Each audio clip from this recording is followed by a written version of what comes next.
주님께서는 무엇을 먹을까, 무엇을 입을까 염려하지 말라고 말씀하셨습니다. 그런데 솔직히 현실적으로 가능합니까? 우리가 살면서 염려하지 않고 살 수 있나요? 먹을 것, 입을 것을 가지고 염려하지 않고 살 수 있는 방법이 아니면 그 길이 있는 걸까요?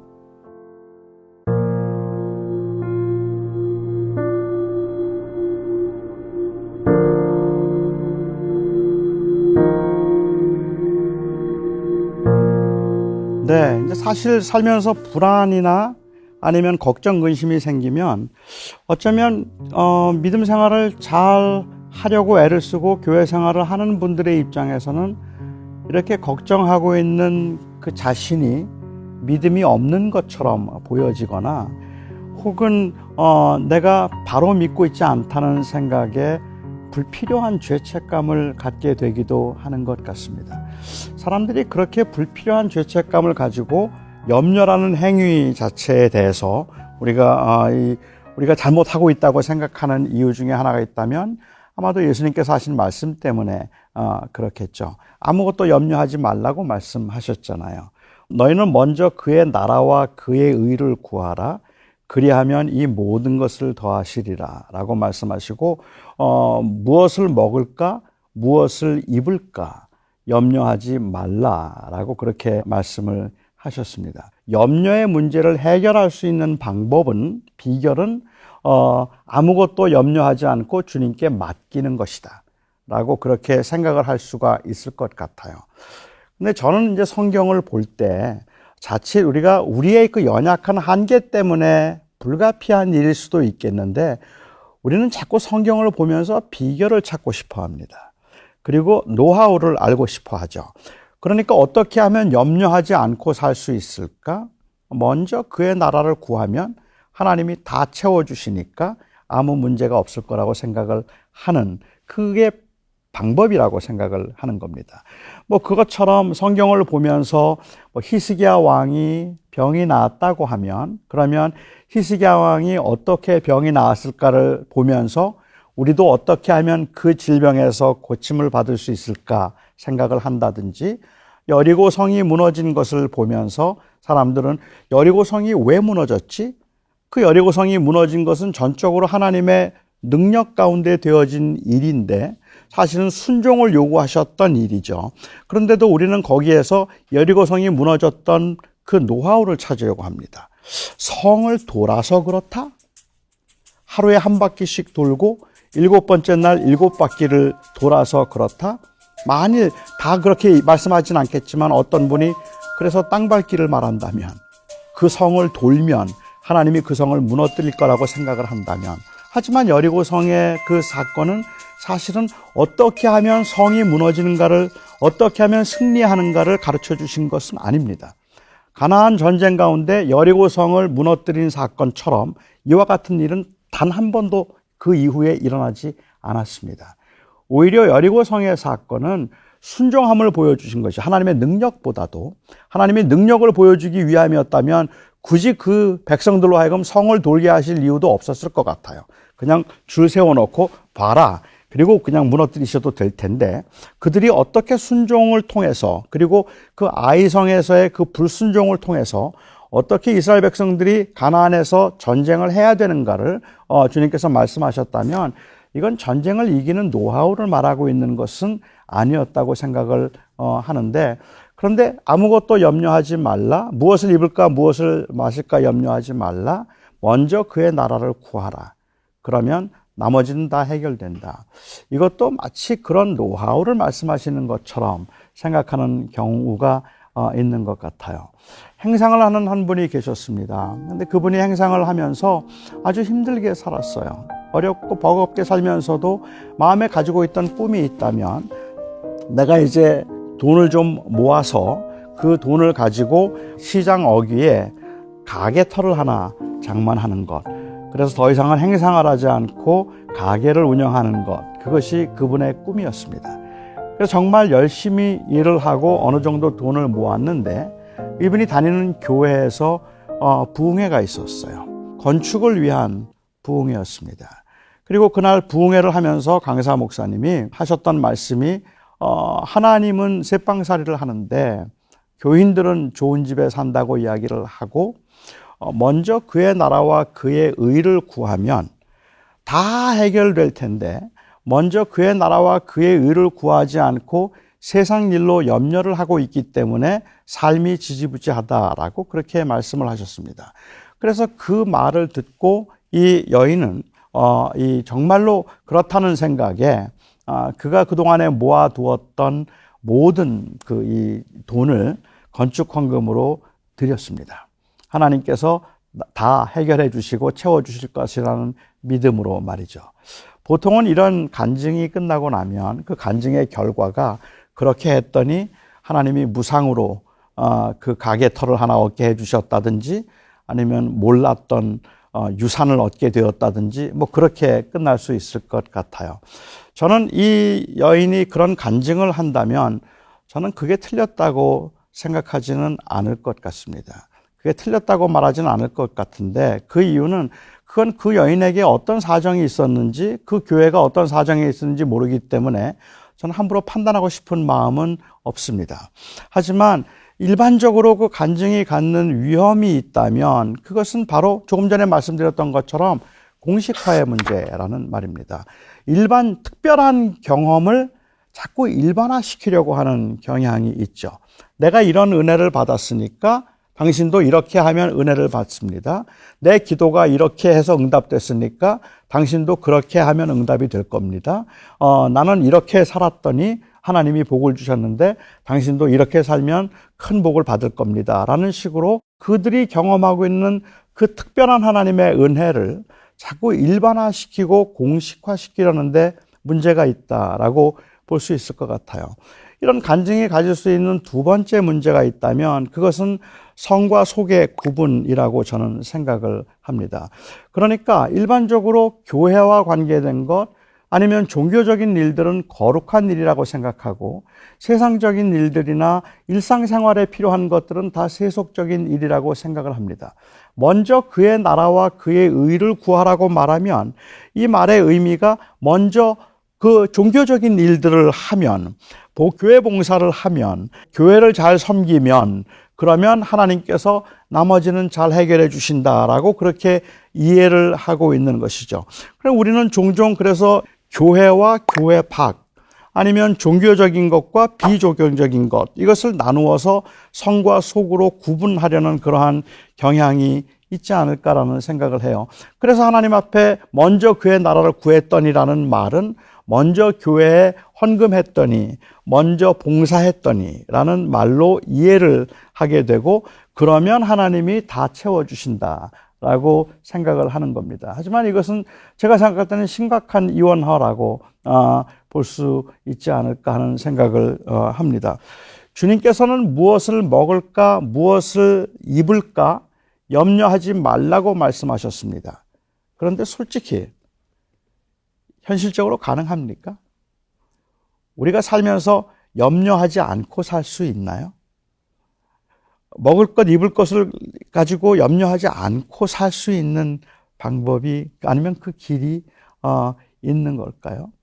아니, 그 반대로 염려를 하지 않고 사는 삶이 혹은 태만하거나 아니면 무책임한 삶을 의미하는 것은 혹 아니겠습니까? 주님께서 아무것도 먹을 걸 위해서 염려하지 말라고 말씀하시면서 들에 핀 백합화를 보라, 공중에 나는 새를 보라. 그들이 길쌈도 하지 않지만 그렇지만 하나님께서 보호하시고 지키시지 않는가라고 이야기를 한다면 그러니까 예수님께서 우리에게 기대하시는 삶의 방식이 그렇게 그냥 아무것도 준비하지 말고 염려하지 말고 그냥 그렇게 하루하루를 살아가는 그러한 그 인생관을 주님께서 지금 말씀하셨다고 볼 수 있을까 하는 생각을 해볼 수 있을 것 같아요. 저는 우선 이 말씀이 무엇을 의미하는가를 이해하기 위해서는 이 말씀이 무엇을 의미하지 않는가를 좀 생각해 볼 필요가 있다고 생각합니다. 우선 이 말씀이 의미하지 않는 바는 태만함이나 무책임함을 권장하는 그러한 삶은 아닙니다. 사람들이 가지고 있는 대부분의 걱정들은 책임감에서부터 비롯되는 경우들이 허다하게 많습니다. 대부분의 염려는 우리의 일상에서 책임감에서부터 비롯되는 염려들일 텐데 아무것도 걱정하지 말라는 말씀이 그것들로부터 자유하라는 말씀을 하고 있는 건 아니어야 한다는 말이겠죠. 여기에 먹고 마시는 것에 대한 염려는 사실은 마태복음 6장 전체에서 보면 이것은 외식과 밀접한 관계를 가지고 있습니다. 그러니까 마태복음 6장에서 처음 말씀하셨던 외식의 종류로는 종교적 행위에 있어서의 예식입니다. 유대인들이 경건한 삶을 살아가기 위해서 유대인들의 그 경건 활동 가운데 중요한 세 가지는 기도, 그리고 금식, 또 구제였습니다. 그런데 주님께서는 말씀하시기를 너희는 기도할 때에 골방에서 기도하고 시장 어귀나 회당에서 사람들에게 보이려고 기도하지 말라라고 말씀하셨어요. 그리고 또한 주님께서 금식에 관해서 말씀하시면서는 너희는 금식할 때 머리에 기름을 바르고 사람들에게 금식하는 것을 보이지 않도록 하라고 말씀하셨고, 그리고 또한 주님께서 말씀하시면서 구제할 때는 나팔을 불지 말라라고 말씀하셨습니다. 이 세 가지 그 경건 행위에 대해서 문제가 되었던 그 동일한 그 공통적인 문제가 있다면 하나님을 향한 것임에도 불구하고 하나님을 의식하지 않고 사람만 의식했다는 겁니다. 그러니까 사람에게 보이려고 그들이 이 일을 했다는 것이죠. 사람에게 보이려고의 반대말은 사람에게 안 보이려고가 아닙니다. 그러니까는 골방이 주님께서 말씀하고 계시는 가장 최고의 장소라는 이야기를 하고 있는 것도 아니고, 오른손이 하는 것을 왼손이 모르게 하라는 말의 의미는 아무도 모르게 하라는 의미가 아니라 사람에게 보이려고 할 것이 아니라 그것은 하나님에게 보이도록 해야 한다는 것이었습니다. 또 다른 한 종류의 위선으로 주님께서는 염려를 말씀하셨다라고 저는 생각을 합니다.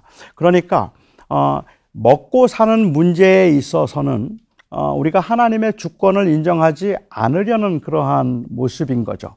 하나님은 모든 것을 주관하시고 창조주가 되시고 내 삶의 주인이 되신다고 말하면서도 예배당에서 예배를 하는 동안에는 하나님의 광대하심을 노래하고 하나님의 전능하심을 찬양하면서도 정작 먹고 사는 문제에 있어서는 하나님이 내 삶을 주관하시는 전능하신 하나님이라는 사실을 인정하지 않으려고 하는 경향이 있다는 말입니다.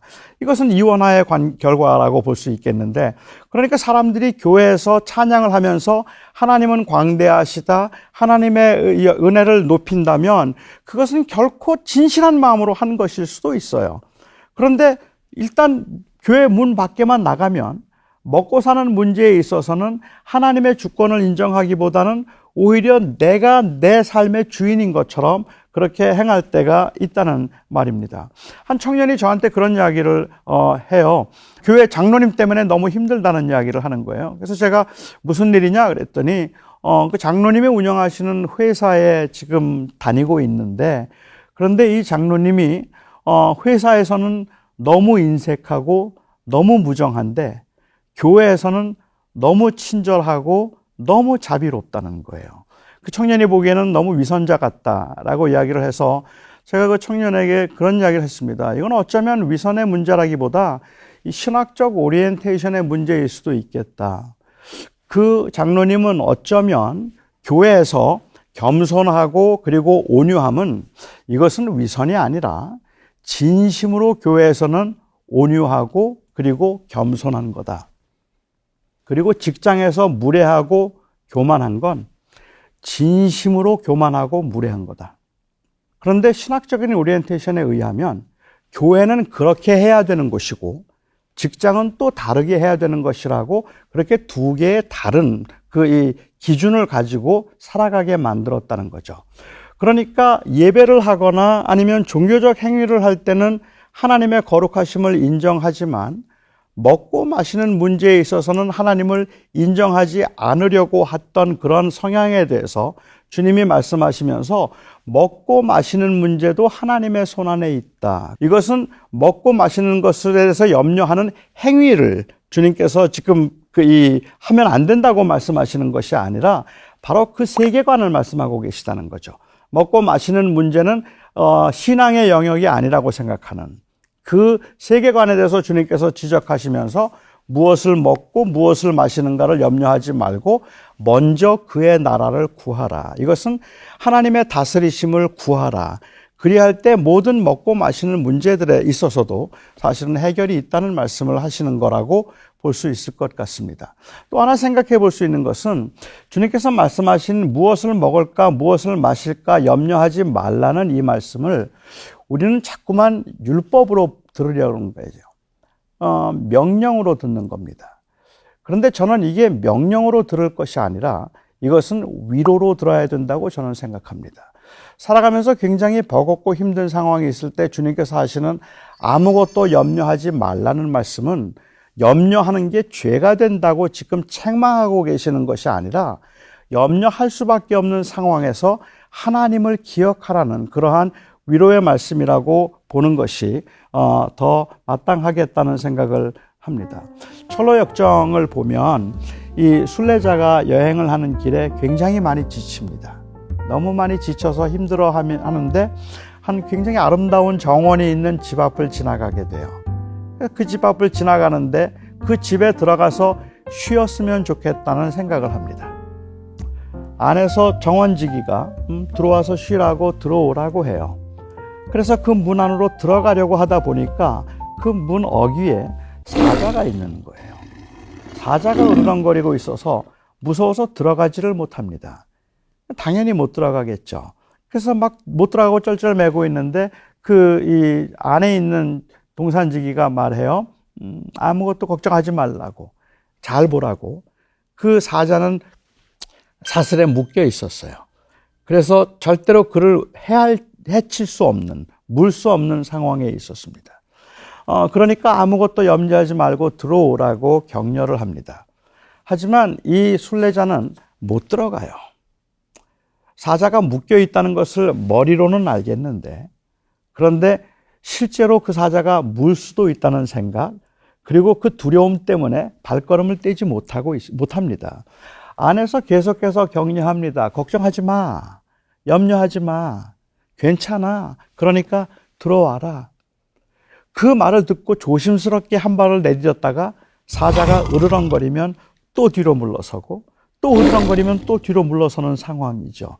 그런데도 지속적으로 그 앞으로 나아갈 수 있으면 사자가 묶였다는 사실을 알고 있고 그것을 동산지기가 끊임없이 리마인드를 시켜줘서 그것을 다시 상기하게 해주어서 그래서 걸어갈 수 있는 겁니다.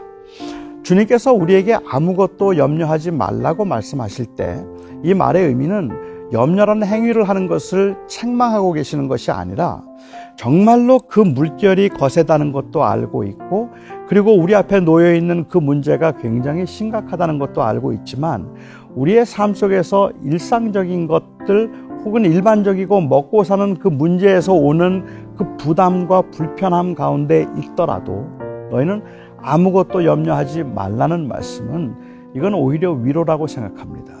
하나님이 그것도 주관하신다죠.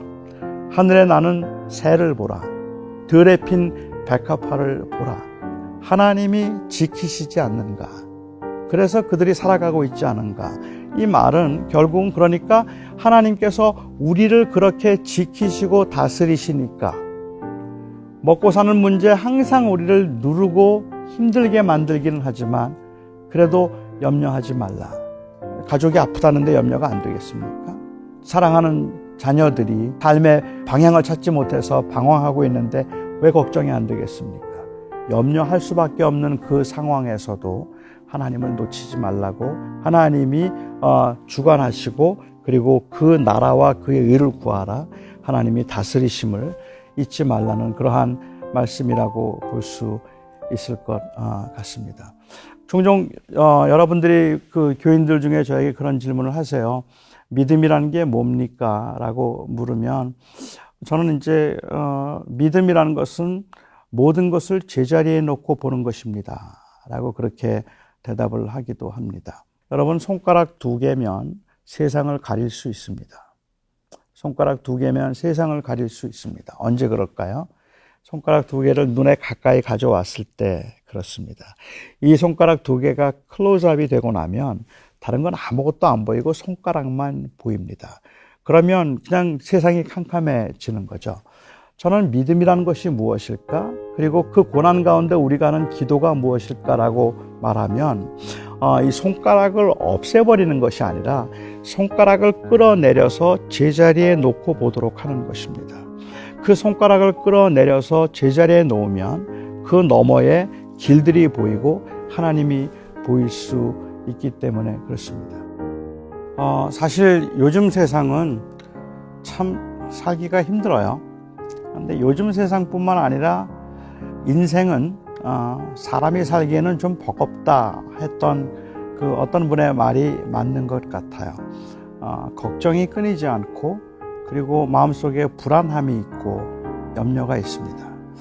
우리는 그런 염려로부터 신앙을 가지면 조금 자유해질 수 있을 거라고 생각하고 그래서 좀 편안할 거라고 생각을 했는데 신앙을 가져도 여전히 불안하고 여전히 삶 속에서 오는 그 삶의 무게는 사실 감당하기 어려울 만큼이나 우리를 짓누를 때가 많이 있습니다. 내가 조금 더 여유로운 삶을 살면 괜찮을까 생각하기도 하고 내가 조금 더 건강하면 괜찮을까라는 생각을 하기도 해서 스스로 강해지려고 굉장히 애를 많이 쓰기도 하죠.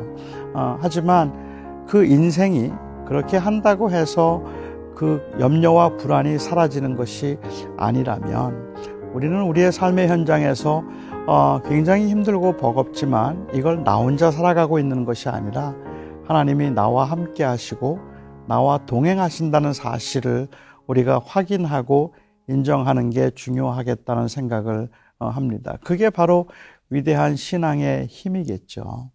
바로 그 말씀을 주님께서는 염려하지 말라라고 말씀하셨다고 생각합니다.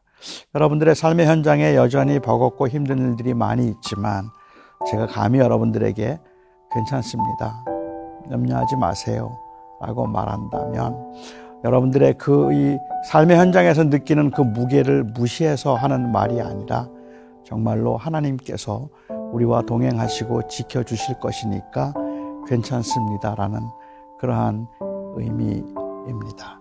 부디 힘들고 어려운 시대를 살아가고 있기는 하지만 그래서 염려와 걱정이 끊이지 않는 우리의 삶의 현장이지만 그 염려와 근심과 불안 가운데도 하나님이 여전히 나의 하나님이라는 사실을 잊지 않기를, 그래서 새 힘을 또 용기를 내고 살아내시기를 바랍니다.